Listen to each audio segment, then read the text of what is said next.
Hello दोस्तो, आजच्या नवीन कथेमध्ये आपल्या सर्वांचं स्वागत आहे. आजच्या नवीन कथेचं नाव आहे खरा बाप कोण. संध्याकाळची वेळ होती. पाऊस थांबून हवेत थंडपणा आलेला. सृष्टी खिडकीत बसून आकाशाकडे बघत होती. आज तिला तिच्या आयुष्यातील सर्वात मोठा धक्का बसला होता. तिचे वडील विश्वनाथ देशमुख यांचे अचानक हृदयविकाराने निधन झाले होते. जगातल्या एकमेव आधाराला तिने गमावलं होतं. आईचा मृत्यू लहानपणीच झाला होता, म्हणून वडीलच तिचं सगळं काही होते.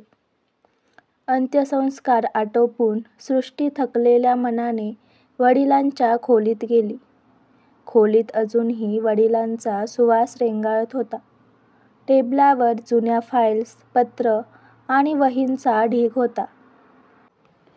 साफसफाई करताना एक जुनी तपकिरी लिफाफ्यातली फाईल सापडली. लिफाफ्यावर मोठ्या अक्षरात लिहिलं होतं, सृष्टीसाठी, माझ्या मृत्यूनंतरचं उघडावं. तिच्या हातून थरथरत्या बोटांनी लिफाफा उघडला आणि आतलं पत्र वाचायला सुरुवात केली. प्रिय सृष्टी, जर तू हे पत्र वाचत आहेस तर समज की मी आता या जगात नाही. मला माफ कर, कारण आजवर मी तुला एक मोठं गुपित लपवलं आहे. मी तुझा खरा बाप नाही. तुझा जन्म एका अशा सत्याशी जोडलेला आहे ज्यात प्रेम, विश्वासघात आणि खून आहे. 25 वर्षापूर्वी घडलेल्या एका घटनेचं गुपित तुला जाणून घ्यावं लागेल. खरा दोषी कोण आहे हे तुला शोधायचं असेल तर शिवनेरी वाड्यातील जुन्या तिजोरीत ठेवलेली एक फाईल तुला सगळं सांगेल. लक्षात ठेव सृष्टी, तुला कुणावरही सहज विश्वास ठेवायचा नाही. तुझा बाबा, ज्याने तुला वाढवलं. पत्र वाचून सृष्टी हादरून गेली. तिचं हृदय धडधडू लागलं. माझा खरा बाप नाही? मग मी कोणाची मुलगी आहे? आणि खून, कोणाचा खून?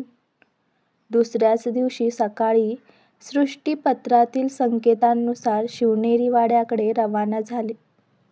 तो वाडा तिच्या आजोबांचा होता, पण अनेक वर्षापासून तो बंद पडलेला होता. धूळ, कोळ्यांची जाळी आणि काळोखानं व्यापलेल्या त्या वाड्यात पाऊल टाकताना तिच्या अंगावर काटा आला. पत्रात लिहिलेल्या ठिकाणी पोहोचून तिला एक जुनी गंजलेली तिजोरी दिसली. बऱ्याच प्रयत्नांनंतर तिजोरीचं लॉक उघडलं आणि आत एक जुनी डायरी आणि काही कागदपत्रं होती. डायरीवर मोठ्या अक्षरात लिहिलं होतं, अनघा पाटील, माझं सत्य. डायरीच्या पहिल्याच पानावर सृष्टीला स्वतःच्या आईचं नाव पाहून धक्का बसला. तिने पानं उलटली आणि तिथे जे लिहिलं होतं ते तिच्या जगाला हादरवणारं होतं. आज 16 डिसेंबर 1999. माझं मन हादरलं आहे. मी राहुल देशमुखवर प्रेम केलं, पण माझ्या बाबांनी जबरदस्तीने माझं लग्न विश्वनाथशी लावलं. राहुल आणि माझ्या प्रेमातून मी गर्भवती झाले. हो, सृष्टी माझी आणि राहुलची मुलगी आहे. पण सत्य कुणालाही सांगण्याआधीच एक भीषण घटना घडली. त्या रात्री वाड्यात कुणाचा तरी खून झाला आणि सगळ्या गोष्टी कायमच्या बदलल्या. सृष्टीच्या डोळ्यातून अश्रू वाहू लागले. म्हणजे तिचे खरे वडील राहुल होते, पण खून कोणाचा झाला होता? डायरी पुढे वाचल्यावर तिला समजलं, त्या रात्री राहुलच्या धाकट्या भावाचा खून झाला होता. आणि धक्कादायक गोष्ट म्हणजे त्या खुनासाठी राहुलवर आरोप ठेवण्यात आला.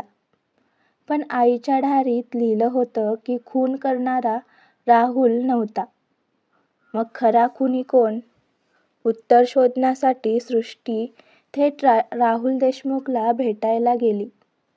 राहुल आता 50शीचा एकटा राहणारा माणूस होता. त्याने सृष्टीला पाहताच डोळ्यात पाणी आलं. राहुलने तिला सांगितलं, सृष्टी, हो, मी तुझा बाप आहे, पण मी कधीही खून केला नाही. तुझी आई मला सगळं सांगणार होती, पण तिच्या मृत्यूनंतर मी एकटा पडलो. मी कित्येकदा तुझ्याजवळ यायचं ठरवलं, पण विश्वनाथला माझ्याविरुद्ध खोटं भांडण उकरायला नको म्हणून मागे हटलो. पण राहुलच्या डोळ्यात एक भीती होती.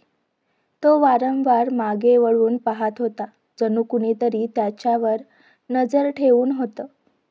सृष्टीने पुढील काही दिवस सगळ्या पुराव्यांचा शोध घेतला. जुन्या पोलीस रेकॉर्ड्स, आईची डायरी, वडिलांचे पत्र, सगळं जुळवल्यावर तिला कळलं की त्या रात्रीचा खून राहुलने नव्हे तर विश्वनाथच्या मोठ्या भावाने सुरेश देशमुखाने केला होता.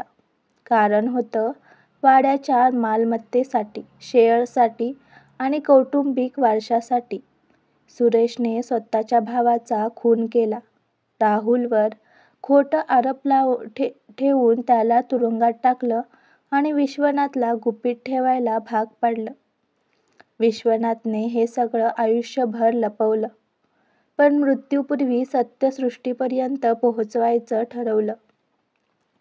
सृष्टीने पुरावे पोलिसांकडे दिले आणि 25 वर्षांनंतर खऱ्या खुनीचं गुपित बाहेर आलं. सुरेशला अटक झाली, राहुलचं नाव निर्दोष ठरलं. राहुल आणि सृष्टी पहिल्यांदाच बाप-लेकीप्रमाणे भेटले, पण त्यांच्या डोळ्यात आनंदाऐवजी फक्त आसवं होती, कारण हरवलेला काळ परत मिळणार नव्हता. वाड्याचं गुपित उलगडलं होतं, पण त्या जखमा कायम राहणार होत्या.